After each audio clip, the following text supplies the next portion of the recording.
नमस्कार दोस्तों, मैं रंजीत सिंह आपके अपने YouTube चैनल लाल किताब का मजमून में आपका स्वागत करता हूं।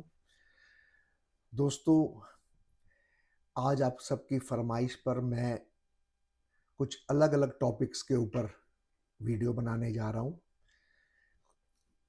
क्योंकि सभी मेरे दोस्त जो चाहवान हैं, मेरी वीडियोस जो देखते हैं, लाइक शेयर कर रहे हैं और मुझे खूब मान दे रहे हैं, उनका जो भी उनकी डिमांड है या जैसा भी वो कहते हैं, उन पहलुओं को मैं आप सबके साथ शेयर करूंगा।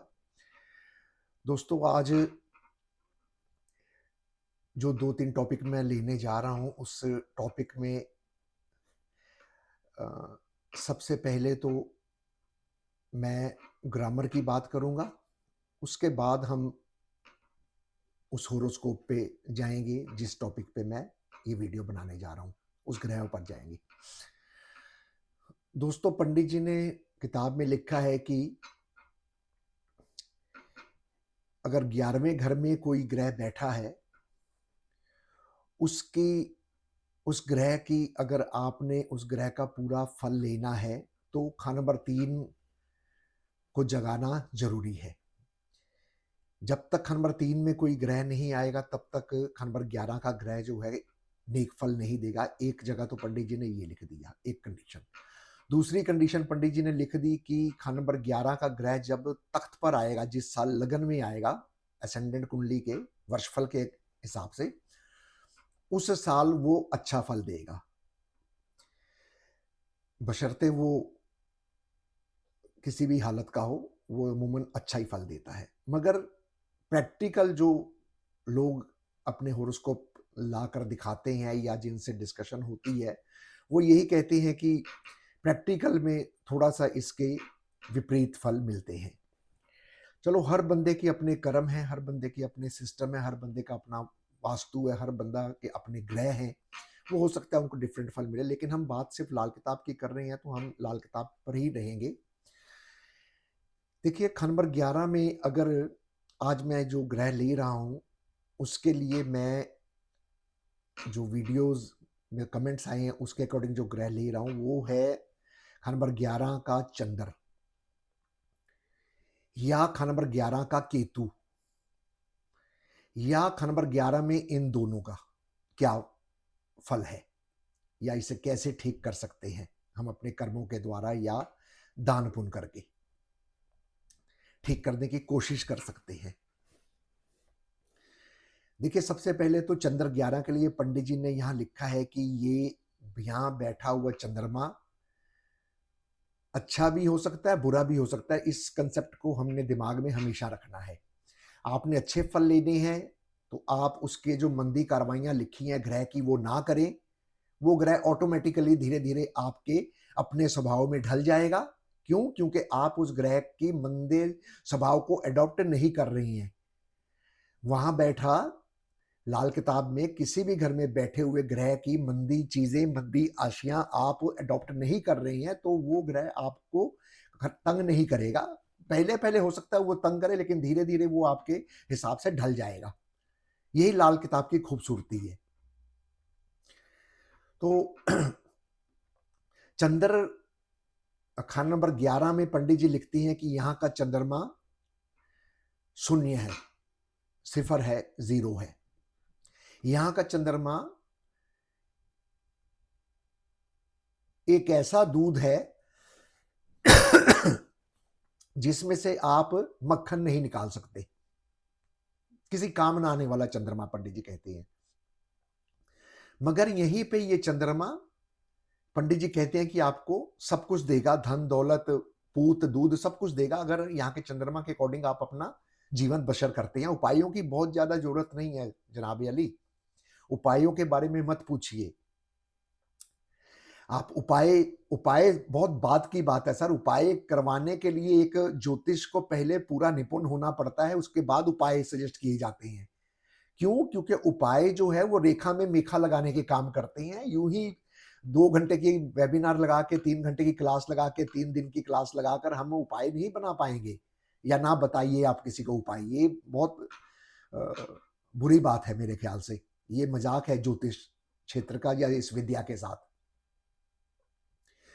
मेरी उन सबसे भी निवेदन है जो लाल किताब की क्लासेस लेते हैं कि कम से कम एक टॉपिक पे पूरी क्लास लें, चाहे वो क्लास 1 घंटे की हो, चाहे वो 2 घंटे की हो, चाहे वो 4 घंटे की हो, एक टॉपिक पे पूरी क्लास लें।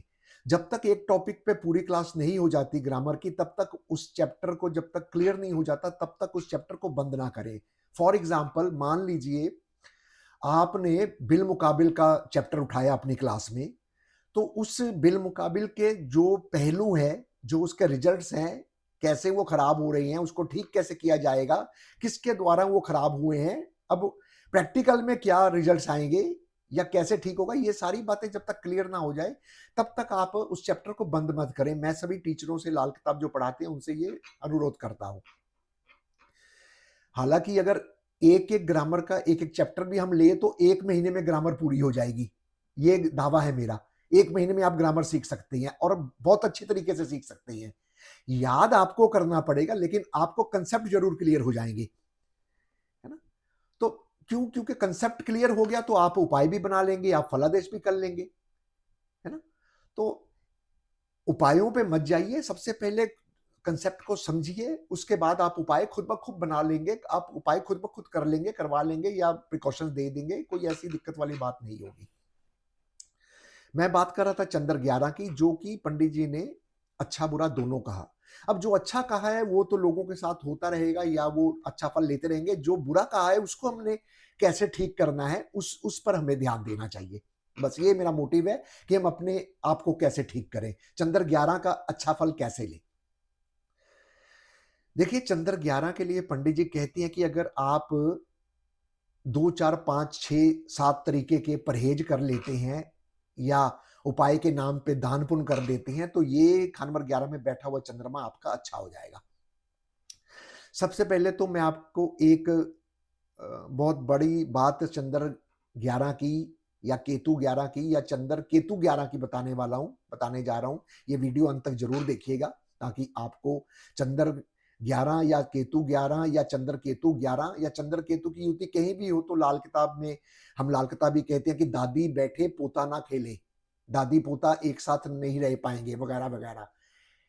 इसमें भी पूरा सत्य नहीं है, ये आधा मिथ है, ये आधा मिथ है। इसमें पूरा सत्य क्या है मैं आपको किताब के पेज की रेफरेंस के साथ बताऊंगा, वीडियो अंत तक जरूर देखिए।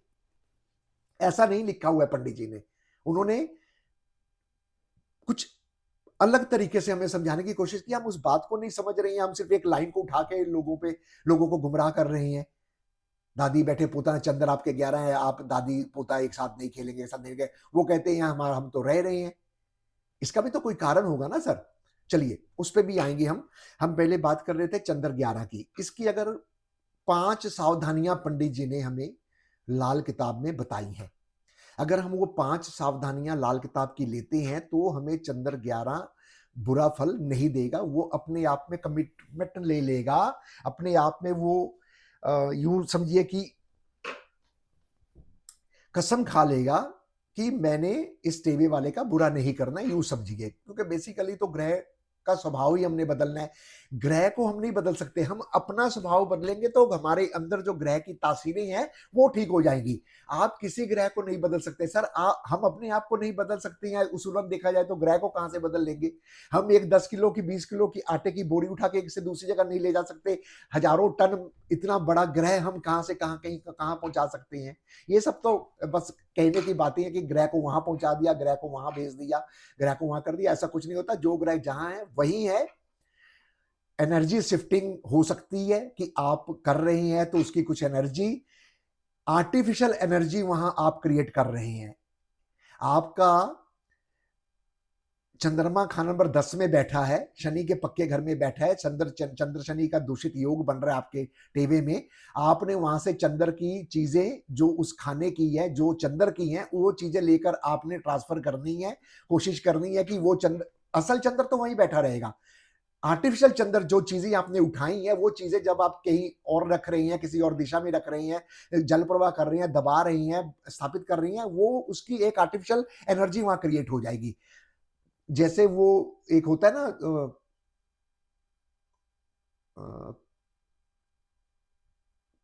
क्रोन बनाती है ना, एक वो आर्टिफिशियल बन जाता है, फिल्मों में भी हम देखते हैं ना, एक आर्टिफिशियल अब आदमी बन जाता है, फोन का एक मोबाइल का अलग मोबाइल बन जाता है।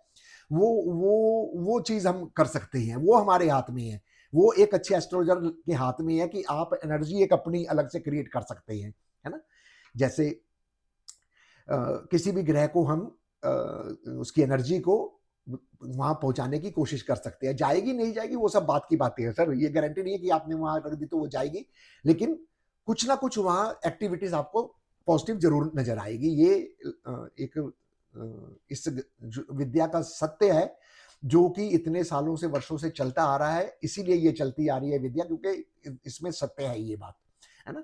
आप ग्रह को नहीं पहुंचा सकते, लेकिन उसी ग्रह की एनर्जी को आप अलग अलग जगह पर एक्टिवेट करने की कोशिश कर सकते हैं, बशर्ते कि वो रेखा में मेखा लगाने की आप में खुद में ताकत हो, आप इतने काबिल हो कि आप रेखा में मेखा लगा सकते हैं।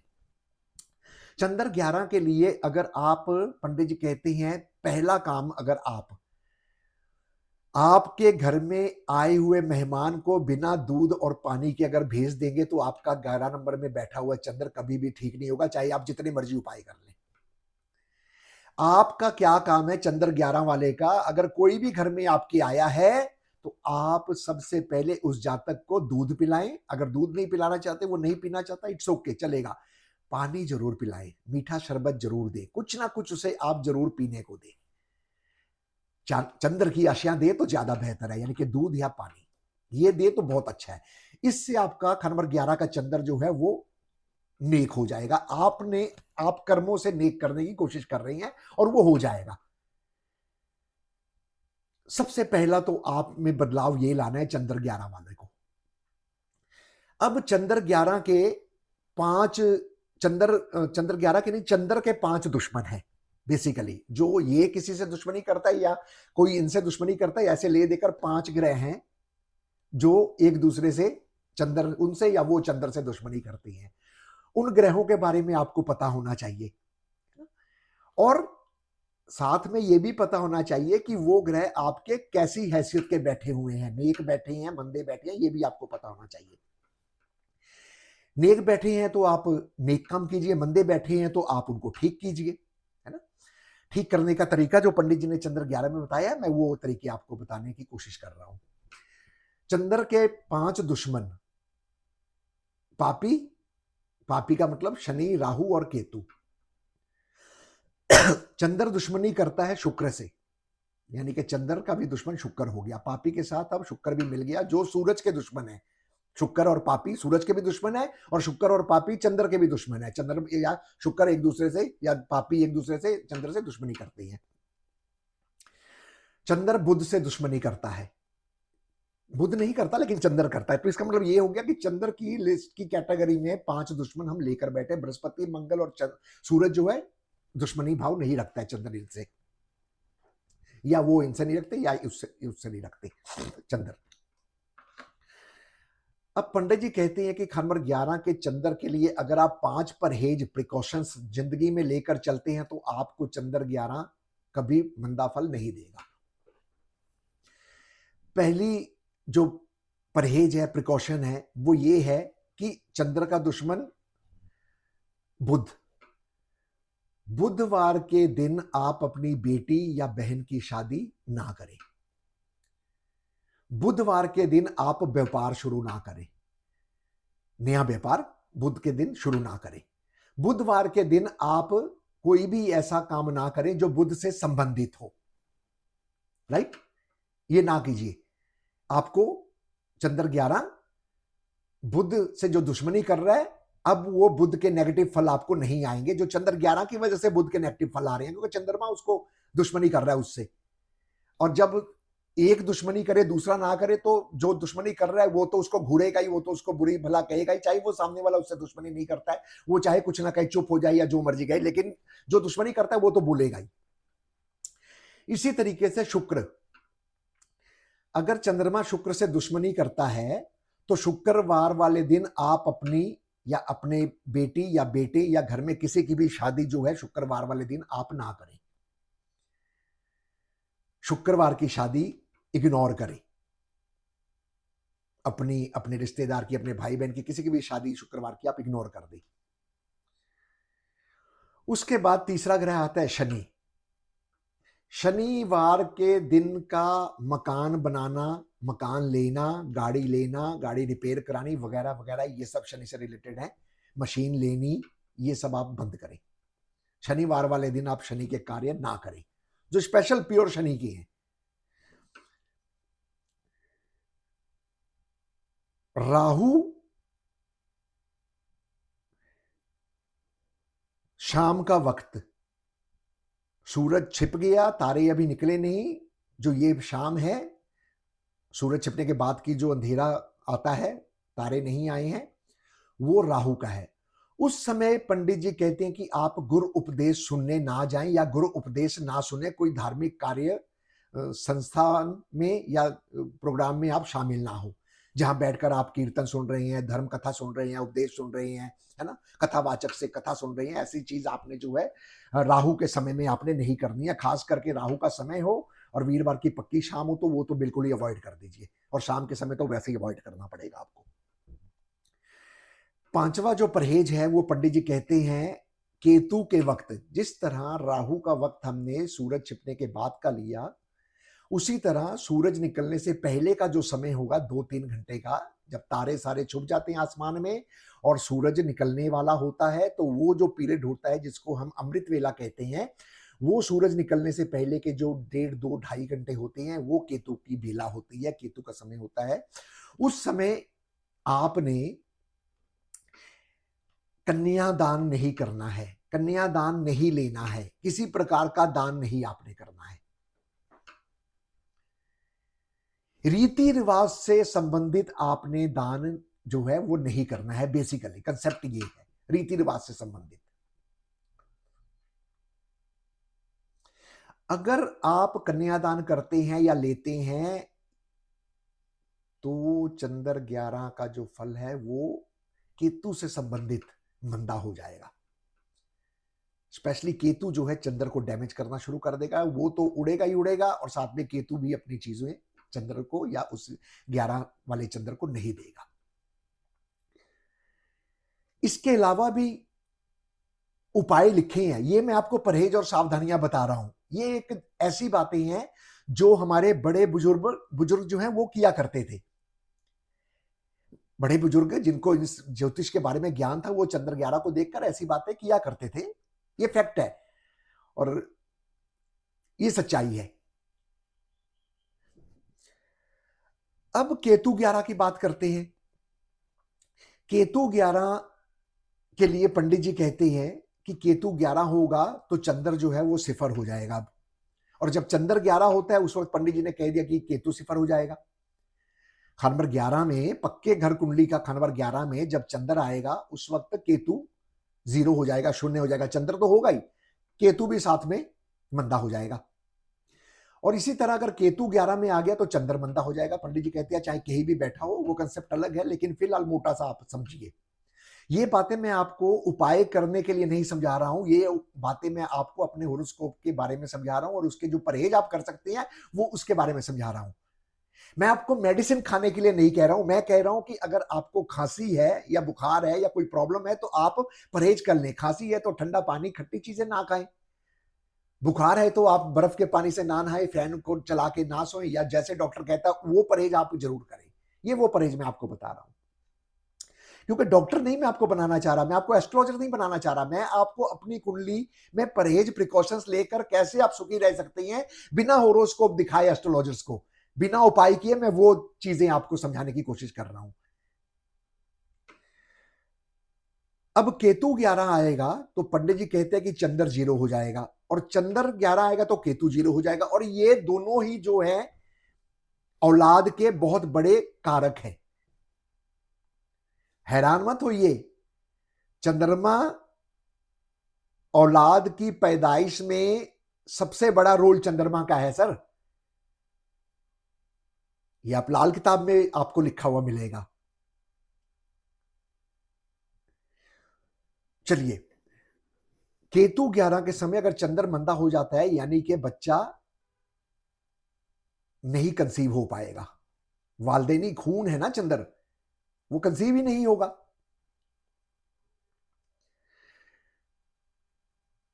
अब केतु को ठीक करने के लिए कैसे हम ठीक करें? अगर केतु ठीक हो जाएगा तो चंद्र ऑटोमेटिकली ठीक हो जाएगा। या चंद्र को हम कैसे ठीक करें कि केतु ठीक हो जाए, या हम इन दोनों को कैसे प्रिकॉशन से ठीक कर सकते हैं? जैसे चंद्र के प्रिकॉशन से हमने चंद्र को मजबूत कर लिया, उनके दुश्मन ग्रहों को हमने कमजोर करना शुरू कर दिया, तो चंद्र ऑटोमेटिकली मजबूत हो गया। अगर मेरा दुश्मन कमजोर हो जाएगा तो मैं ऑटोमेटिकली ठीक हो जाऊंगा, शांति मिलेगी कि चलो यार ठीक है, शुक्र है वो गया, या नहीं है, या बिस्तर में पड़ गया, या वो मंदा फल अब मुझे नहीं देगा, तो मुझे शांति मिल जाएगी। समझाना ही है अपने आप को, जिस तरह से मर्जी आप समझा सकते हैं अपने आप को। केतु 11, ऐसा जातक जब भी घर से बाहर निकले, अगर उसे पीछे से कोई आवाज पड़ गई, किसी ने उसे बुला लिया पीछे से, तो वो उस समय के लिए उस काम को पोस्टपोन कर दे। और कुछ करने की जरूरत नहीं है केतु 11 वाले को। सिर्फ काम पर या घर से निकलते वक्त या कहीं भी जाते वक्त अगर पीछे से कोई आवाज पड़ रही है, तो वो उस समय कुछ समय के लिए पोस्टपोन कर दे और वापस अपनी सीट पे, अपने ऑफिस पे, अपने घर पे वापस वो बैठ जाए। इससे केतु 11 आपको अच्छा फल देना शुरू कर देगा और आपको कुछ करने की जरूरत नहीं है। बाकी जो उपाय है वो अलग चैप्टर है, आप परहेज के तौर पे इस चीज को मान के चलिए।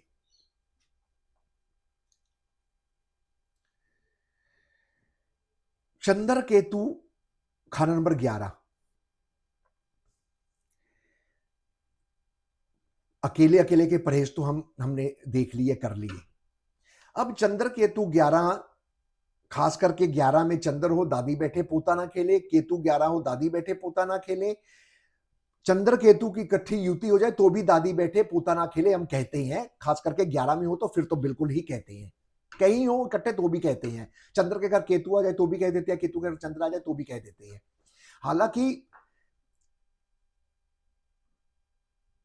ये जरूरी नहीं है कि चंद्र और केतु इकट्ठे होंगे तो ये कंसेप्ट लगना ही लगना है, ऐसा कुछ नहीं है। मैं बार बार कह रहा हूं, अगर आप परहेज करते हैं, वो प्रिकॉशंस लेती हैं, तो ऐसा कुछ नहीं है, डरने की बात नहीं है। और वैसे भी बहुत बारीकी से मैं आपको चंद्र केतु की युति समझा रहा हूं, अकेले अकेले भी समझा रहा हूं, और आगे भी मैं इस वीडियो में आपको अब चंद्र केतु की युति के बारे में भी समझाऊंगा, और अंत तक ये वीडियो जरूर देखिए।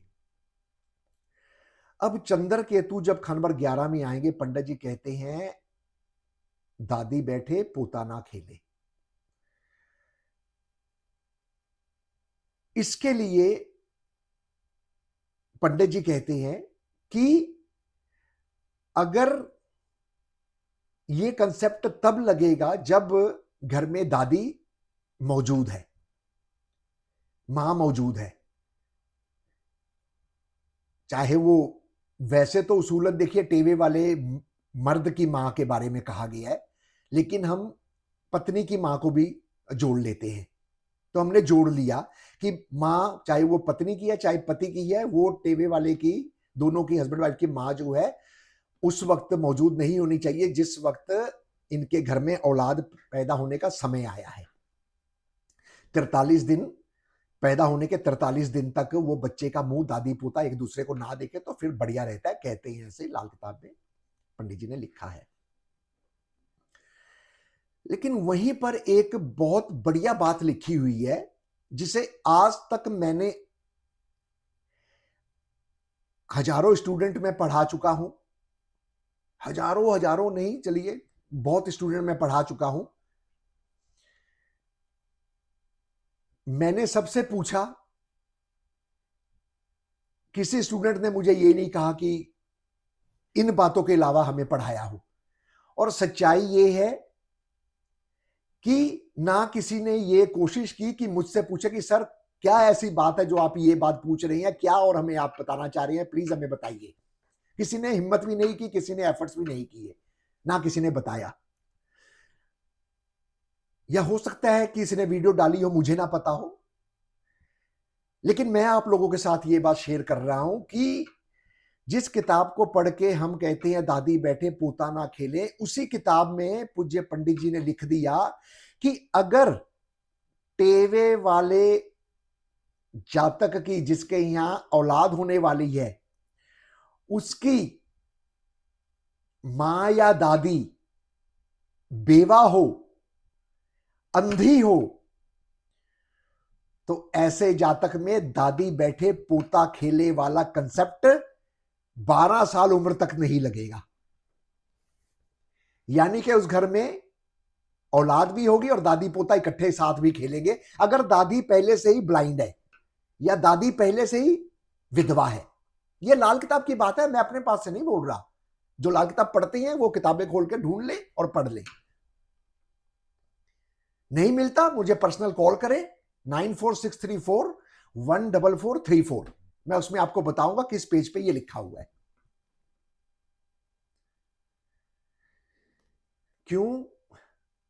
क्योंकि जो दादी बैठे पोता ना खेले का कंसेप्ट है, वो कंसेप्ट लागू तभी होगा जब मां या दादी सुहागन होगी, शुक्र वो होगी, शुक्र होगी, जब प्योर शुक्र होगी, विवाहित होगी। जब विवाहित होगी तभी उसकी आंखों की रोशनी जाएगी। शनिचर तभी शुक्र के साथ मिलकर बुरा काम करेगा ना। अगर वो विवाहित ही नहीं है, विधवा है, तो शुक्र ने क्या उसका करना है या शनि ने उसका क्या करना है?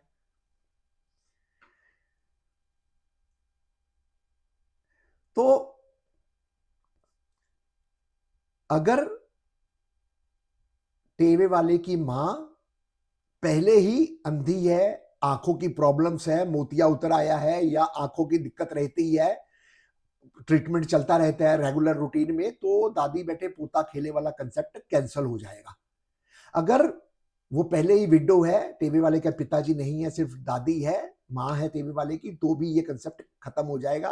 खामखा अपनी माँ को बेघर या किसी के घर या लोग कहीं और 43 दिन के लिए छोड़ आते हैं, अपने रिश्तेदारों के यहाँ छोड़ आते हैं वगैरह वगैरह। ये कंसेप्ट देख लीजिए। अगर आपके फादर साहब पहले ही नहीं है तो आप ये कर सकते हैं। अगर हैं फिर आप 43 दिन का परहेज वो करना जरूरी है, फिर आप कर सकते हैं, फिर उसमें कोई मनाही नहीं है।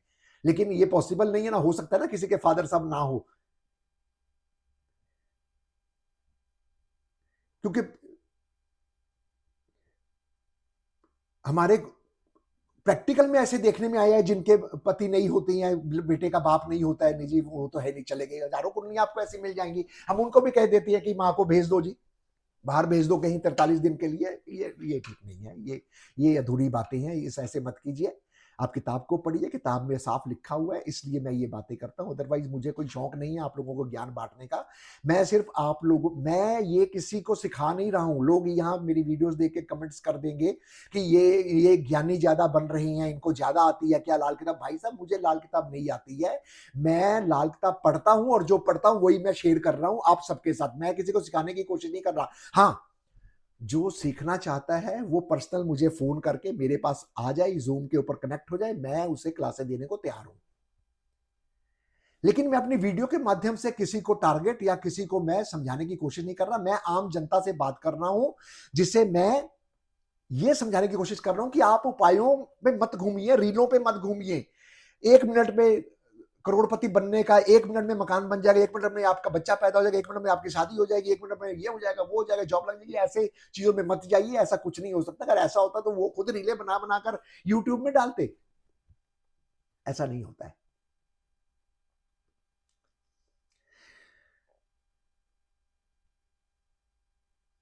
जीने का तरीका, सलीका अगर आपका सही है, आपको किसी उपाय की जरूरत नहीं है। आप अपने चरित्र को, अपने परिवार को, अपने रिश्तेदार को ठीक रखिए, खुश रखिए, डेट्स इट, बात खत्म। है ना? पंडित जी ने जगह जगह कहा है कि आप, हाँ ये भी बात मैं आप लोगों से कर लूं, मुझे याद आ गया क्योंकि किसी ने मुझे कमेंट किया था या शायद पूछ रहा था कि सर क्या लाल किताब हमेशा जोड़ना ही सिखाती है, तो लाल किताब क्या तोड़ना नहीं सिखाती कि भाई अगर सास आपको तंग कर रही है तो आप अलग हो जाओ, या आपके पिताजी ठीक नहीं है, शराबी या कबाबी है, तंग कर रहे हैं आपको या आपकी पत्नी को या आपके बच्चों को, तो आप अलग हो जाओ। मैंने कहा जी हाँ, ये भी बताती है लाल किताब। लाल किताब में लिखा हुआ है कि अगर आपको कोई ग्रह से संबंधित रिश्तेदार, आपका वो ग्रह मंदा है, उस रिश्तेदार से आप दूरी बना के रखें। दूरी बना के रखने का मतलब यह है कि आप दूर रहिए, लेकिन उससे मिलते मिलाते रहिए, कभी कभार कम मिलिए। यह भी लाल किताब में लिखा है, सब कुछ लिखा है भाई साहब, पढ़ो पढ़ो। एक स्टेशन पे चढ़ के एक किताब खरीद के, लाल किताब 50-100 रुपए की, अगले स्टेशन पे उतर के अपने आप को यह मत समझो कि मैं लाल किताब एक्सपर्ट हूं। कोई एक्सपर्ट नहीं है। मैं अपने नाम के साथ आज भी लाल किताब एंथुजियास्ट लिखता हूं, रिसर्च कर रहा हूं, सीख रहा हूं, स्टूडेंट हूं। और बहुत से मेरे जैसे भाई हैं जो ऐसे ही कहते हैं, और एक्सपर्ट भी लिखते हैं। लिखो, कोई दिक्कत नहीं है, लिखो लिखो, कोई दिक्कत नहीं है, लेकिन गुमराह ना करो किसी को। अपने मनगढ़ंत उपाय मत बनाओ, उपाय साइंटिफिक बनाओ, जैसे लाल किताब में समझाया गया बनाने का तरीका वैसे बनाओ। और ऐसे बातें मत करो जो दिल को चुभे।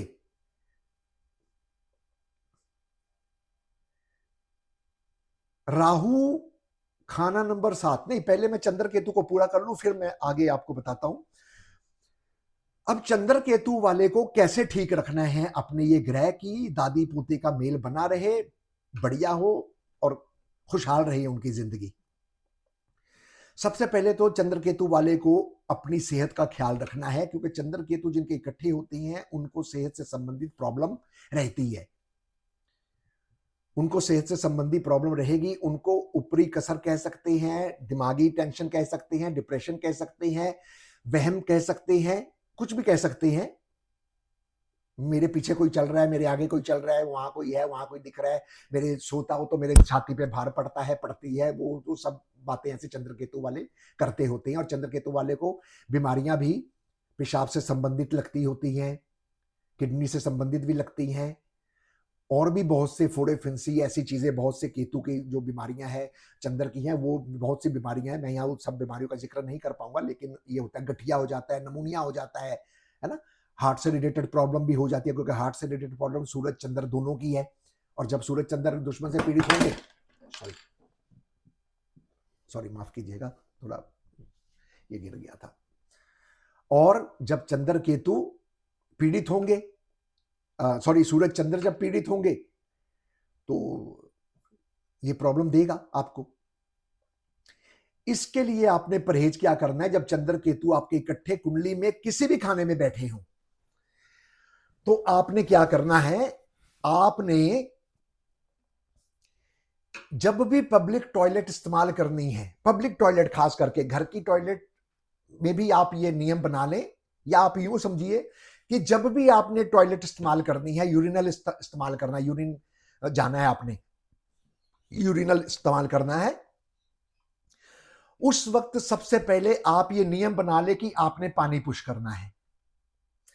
विदाउट पानी पुश किए आपने यूज नहीं करना है टॉयलेट। ये एक मात्रा आप अपने में आदत बना लीजिए, फिर आप मुझे बताइए कि आपकी सेहत में कितना सुधार हो रहा है।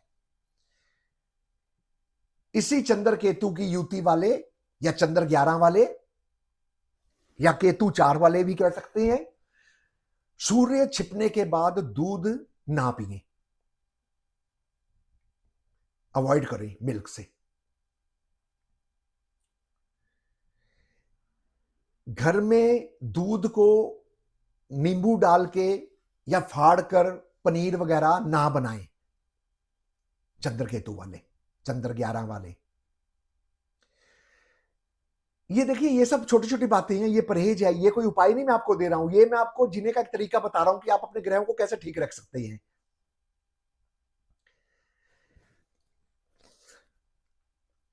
पंडित जी ने किताब में एक बहुत सुंदर उपाय लिखा है कि नए जन्मे हुए बच्चे को तोहफा दें।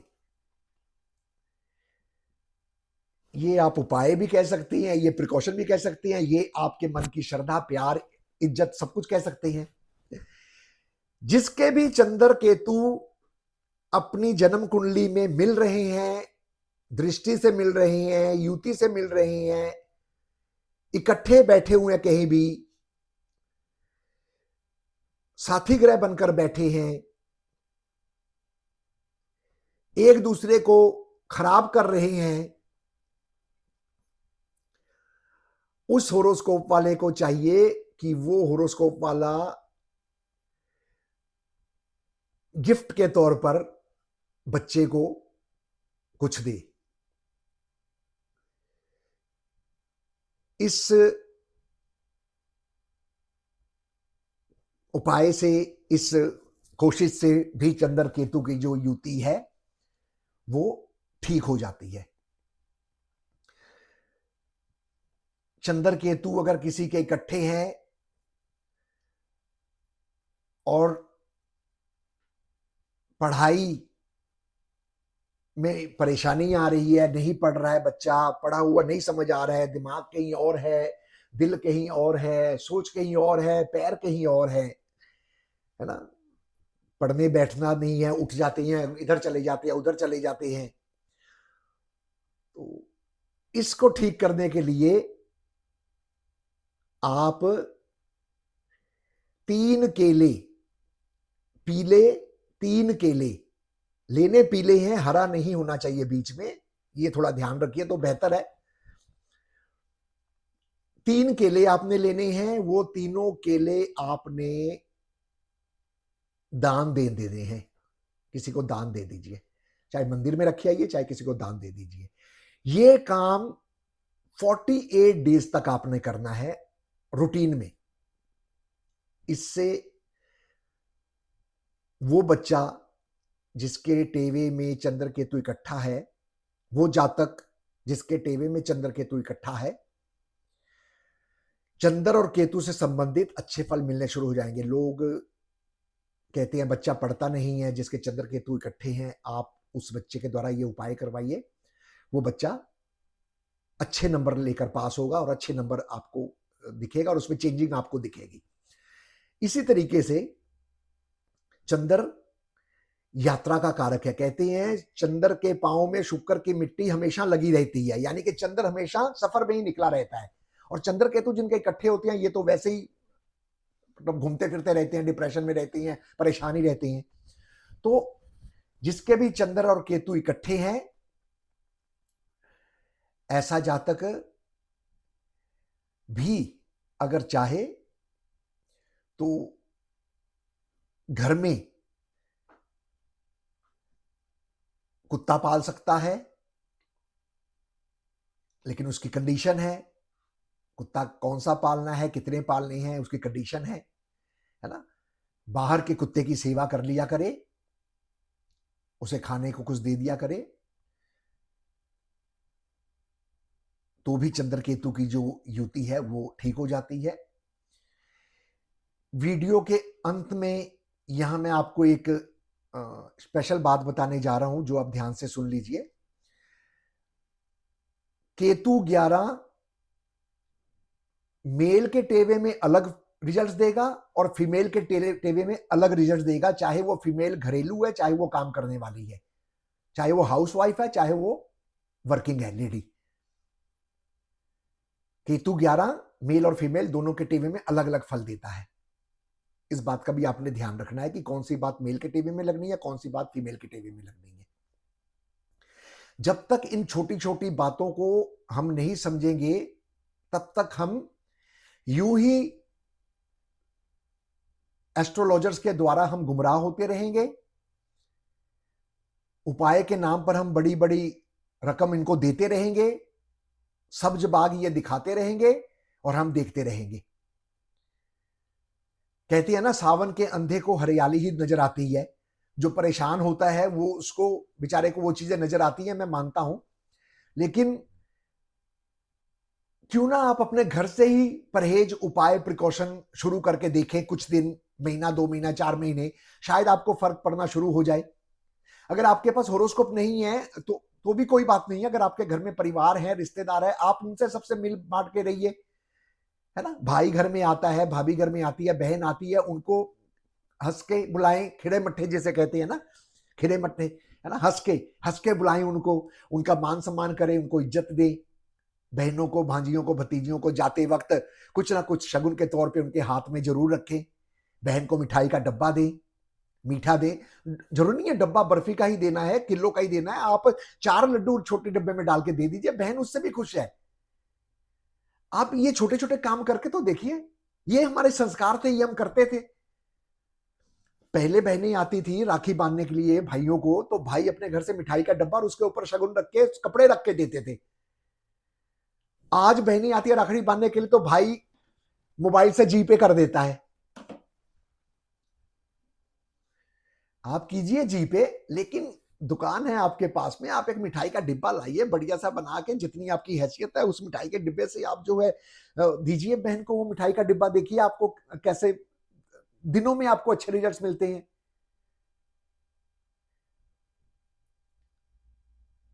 राखी तक हम बहनों को बुलाते नहीं है, राखी वाले दिन कुछ दिन पहले, हाँ तू आ रही है, आएगी, आ जाई, मैंने इतने बजे काम पे निकल जाना है, या बहन को पूछ लेती है तू घर पे ही है, मैं आ रहा हूँ, फिर मैंने आगे काम पे जाना है, बहन कहती है मैंने आगे और कहीं जाना है, इनके घर हस्बैंड के साथ इनकी बहन के घर जाना है, या उन्होंने आना है, तू आ जा कर ले। ये फॉर्मेलिटीज मत कीजिए।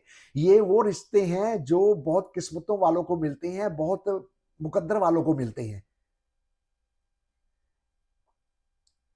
इन रिश्तों को खराब मत कीजिए, ये रिश्ते दोबारा नहीं मिलेंगे, पता नहीं ये जन्म दोबारा मिलना है नहीं मिलना है।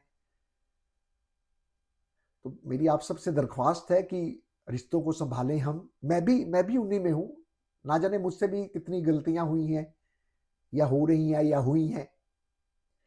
मैं भी जब से लाल किताब के साथ जुड़ा हूं तो कोशिश करता हूं कि मैं भी इस लाल किताब के जो फंडामेंटल है उनको मैं अपनाऊं, वो जो परहेज प्रिकॉशन दे रही है उनको मैं लूं, है ना, मैं उन पे उतरूं। मैं अपने बच्चों को भी वही संस्कार दूं जो संस्कार मुझे लाल किताब दे रही है, जो संस्कार मुझे मेरे माँ बाप ने दिए हैं, या जो गलतियां हमारे बुजुर्गों ने की है वो गलतियां तो हम ना करें। अगर हमने कर ली, ठीक है, आज हमारे बुजुर्ग नहीं है, हमने वो गलतियां कर ली, आगे अपनी औलाद को तो वो गलतियां ना करने देना, उन्हें तो हम समझा ही सकते हैं ना। क्योंकि एक इंसान, एक मेल तब तक फीलिंग नहीं लाएगा, उसके मन में तब तक फीलिंग नहीं आएगी पिता की, जब तक वो खुद पिता ना बन जाए, है ना। पिता बनने के बाद पिता की फीलिंग आती है कि यार हाँ पिताजी ये कहते थे बिल्कुल ठीक था, ये वाकई ऐसा है। लेकिन अब पछताए क्या हो, जब चिड़िया चुग गई खेत। लेकिन ये कहावत है, वो खेत चुग गई ठीक है मान लिया, लेकिन आगे जो खेत आपने बोया है, फसल जिसकी उगी है, आपकी संतान, आप उस खेत को तो बचा लीजिए, उसे तो चिड़ियों को मत चुगने देना। बच्चों को समय दे, बच्चों को प्यार दे, बच्चों के साथ समय बिताएं, उनके साथ खेलें, उनके साथ बाहर जाएं, उन्हें धर्म स्थान में लेके जाएं, उन्हें अपने संस्कारों के साथ जोड़ें। जब हम ये सारी चीजें करेंगे, हम खुद ऐसी चीजें करेंगे, तो हमारे बच्चे भी वैसा ही करेंगे जैसा हम करते हैं। हम भी वैसा ही कर रहे हैं जैसे हमारे माँ बाप करते थे, क्योंकि पिता पर पूत, पूत पर घोड़ा, बहुत नहीं तो थोड़ा थोड़ा, है ना कुछ तो संस्कार मेरे माँ बाप के मेरे में आए हैं, मेरे भी कुछ जाएंगे आगे। लेकिन लाल किताब कहती है अगर घोड़े की पूंछ लंबी है तो बेटे को क्या फायदा, घुड़सवार का इसको क्या फायदा है। अब ये सोच के हम अपने बेटे को नसीहत ना दे, ये तो बात नहीं है ना। वो कहावत अपनी जगह है, ये कहावत अपनी जगह है, ये संस्कार अपनी जगह है, वो अपनी जगह है। चलिए मेरे ख्याल से वीडियो लंबी हो गई है, मुझे पता नहीं लगा, थोड़ा इमोशंस भी आ गए मेरे अंदर, और थोड़े से लाल किताब के साथ भी मैं ज़्यादा जुड़ा हुआ हूँ, तो इसलिए शायद वीडियो ये लंबी भी हो गई है। मेरी कोशिश होती है वीडियो मैं छोटी बनाऊं। खुश रहें, आबाद रहें, मालो जान बढ़ते रहें, मदद मालिक अपनी खुद देगा, नेकी आप करते रहें, नेकी हम करते रहें, खुश रहें, स्वस्थ रहें, कानून का उल्लंघन ना करें, अपने परिवार में अपने परिवार को खुश रखें, अपने घर को साफ रखें, अपने मोहल्ले को साफ रखें, देश को साफ रखें। एक पेड़ लगाएं, अगर हो सके तो एक पेड़ कहीं ना कहीं जरूर लगाएं अपने जीवन में। और राह चलते कोई भी गंदगी, कोई लिफाफा, कोई रैपर, ऐसी चीजें ना फेंके, डस्टबिन में ही फेंके। डस्टबिन में जब हम फेंकेंगे तो हम हमें जो और देखेंगे वो भी शायद हमें देखकर वो भी डस्टबिन में फेंकना शुरू कर दे। धन्यवाद।